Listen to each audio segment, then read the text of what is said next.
कार्यक्रम। मुख्यमंत्री योगी आदित्यनाथ मथुरा के दौरे पर हैं और वो इस वक्त संबोधित कर रहे हैं। धर्म केवल पूजा पद्धति नहीं है, पूजा पद्धति उसका एक हिस्सा हो सकता है।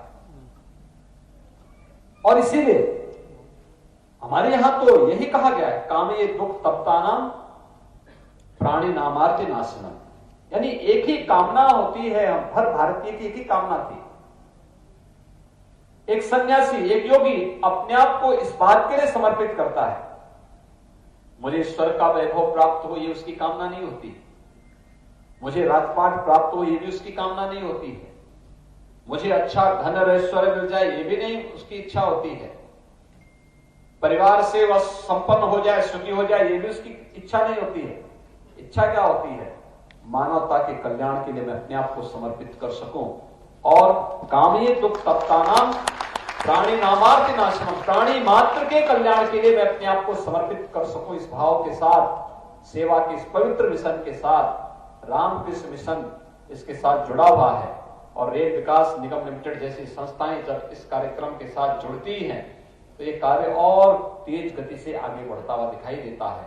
जो यहाँ पर आज हम लोगों ने एक बड़े हॉस्पिटल के रूप में इस कैथ लैब के उद्घाटन के कार्यक्रम के साथ हम लोगों ने देखा है। अगर सामान्य रूप से या कैथ लैब कोई व्यक्ति सरकारी हॉस्पिटल में लगाए तो 5 करोड़ से कम नहीं लगेगा। और फिर उसमें तमाम प्रकार की अन्य औपचारिकताएं हैं। रेल विकास निगम लिमिटेड ने तय किया कि हम अपने CSR मद से धनराशि उपलब्ध कराना चाहते हैं। रामकृष्ण मिशन जैसे हॉस्पिटल उपलब्ध हुए जिनकी सेवा के विस्तृत कार्य पहले से सबके सामने है और विगत 114 वर्षों से यह संस्थान पहले से इस विकास के कार्य के साथ, इस पवित्र कार्य के साथ जुड़ा हुआ है। और जब दोनों का मिलन होता है तो यह कार्य और तेजी के साथ आगे बढ़ता हुआ दिखाई दे रहा है। आज का यह कार्यक्रम इसी उद्देश्य की पूर्ति के लिए यहाँ पर आयोजित किया गया है।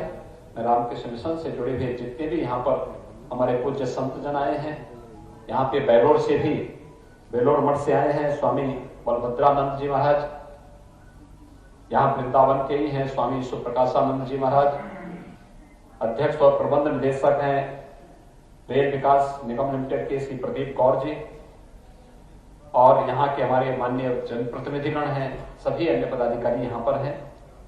मैं यहाँ पर यही हॉस्पिटल से यही कहूंगा, यहाँ के जिला प्रशासन से भी कहूंगा कि देश के अंदर वर्तमान में 60 करोड़ लोगों को आयुष्मान भारत के अंदर 5 लाख रुपए सालाना स्वास्थ्य बीमा का कवर प्रधानमंत्री मोदी जी के द्वारा प्रदान किया गया है।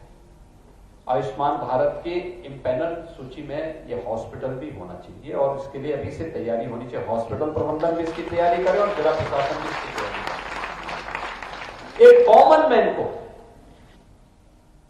निःशुल्क स्वास्थ्य की सुविधा कैसे हो सके, आयुष्मान भारत या मुख्यमंत्री जन आरोग्य योजना उसका एक उदाहरण बन सकता है। हम लोगों ने उसके साथ अधिक से अधिक लोगों को जोड़ने का प्रयास किया। उत्तर प्रदेश में 10 करोड़ से अधिक लोग हम इस व्यवस्था के साथ जुड़े हैं। उन लोगों के गोल्डन कार्ड बने, उन लोगों को इस सुविधा प्राप्त हो सके और अधिक से अधिक लोग इस सुविधा का प्राप्त कर सके। चैरिटी हॉस्पिटल का मतलब ये नहीं होता है कि हम सब चीज फ्री कर रहे हैं,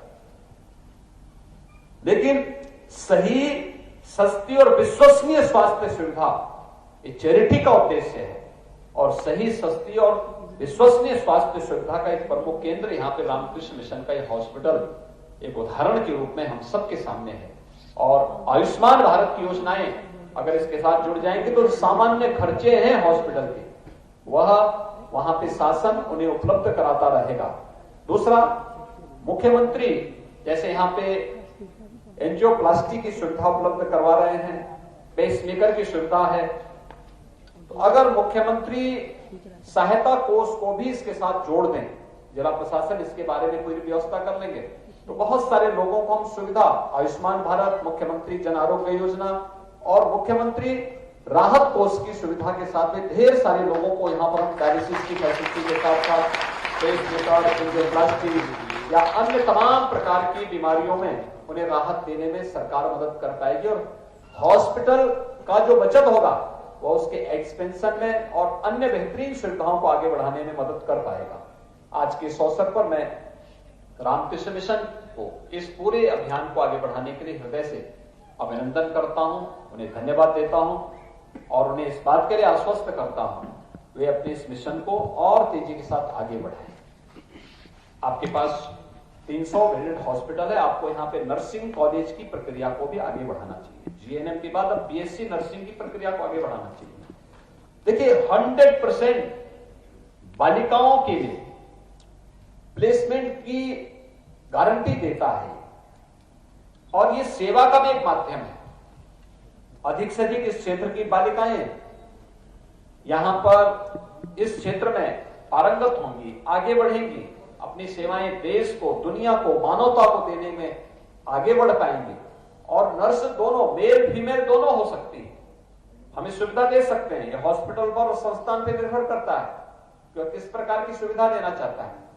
पैरामेडिकल के तमाम कोर्सेज प्रारंभ है। 300 बेडेड हॉस्पिटल में पैरामेडिकल के भी कोर्सेज को अब आगे बढ़ा करके तमाम यहां के युवकों को रोजगार के साथ और सेवा के इस पवित्र अभियान के साथ जोड़ने में सफल हो सकते हैं। इस कार्यक्रम के साथ किसी भी प्रकार के सहयोग की आवश्यकता पड़ेगी तो राज्य सरकार इसमें भरपूर सहयोग करने को तैयार होगी। यहाँ के हमारे जो माननीय विधायक हैं श्रीकांत शर्मा जी और हमारे जो भी माननीय जनप्रतिनिधिगण हैं, वे लोग इस पहल को आगे बढ़ा देंगे तो कार्यक्रम बहुत आगे बढ़ सकता है। यहाँ के युवाओं को स्थानीय स्तर पर ही रोजगार और नौकरी की सुविधा के साथ साथ हम हेल्थ की क्वालिटी को भी इंप्रूव करने में हमें सफलता प्राप्त होगी। मैं एक बार फिर से इस कैथ लैब के उद्घाटन के अवसर पर रामकृष्ण मिशन सेवाश्रम से इस हॉस्पिटल को हृदय से बधाई देता हूं, उनके पवित्र सेवा के कार्य के लिए उनका अभिनंदन करता हूं। रेल विकास निगम लिमिटेड के अध्यक्ष और प्रबंध निदेशक समेत उनकी पूरी टीम को भी मैं हृदय से धन्यवाद देता हूं जिन्होंने उत्तर प्रदेश को इस सीएसआर की सेवा के साथ जोड़ करके इस हॉस्पिटल को ये सुविधा उपलब्ध करवाई है और इससे हजारों लोग उत्तर प्रदेश के इससे लाभान्वित होंगे। उत्तर प्रदेश के, राजस्थान के, हरियाणा के, आसपास के अन्य राज्यों के लोग भी इससे लाभान्वित होंगे। वैसे 11 राज्यों के तो केवल नर्सिंग प्रशिक्षु ही यहाँ पे जीएनएम का प्रशिक्षण ले रही है। कर्मचारी पूरे देश के अलग अलग राज्यों से है यहाँ पे, तो उनके साथ भी बहुत सारे लोग आते हैं जो इस सुविधा का लाभ प्राप्त कर पाते हैं।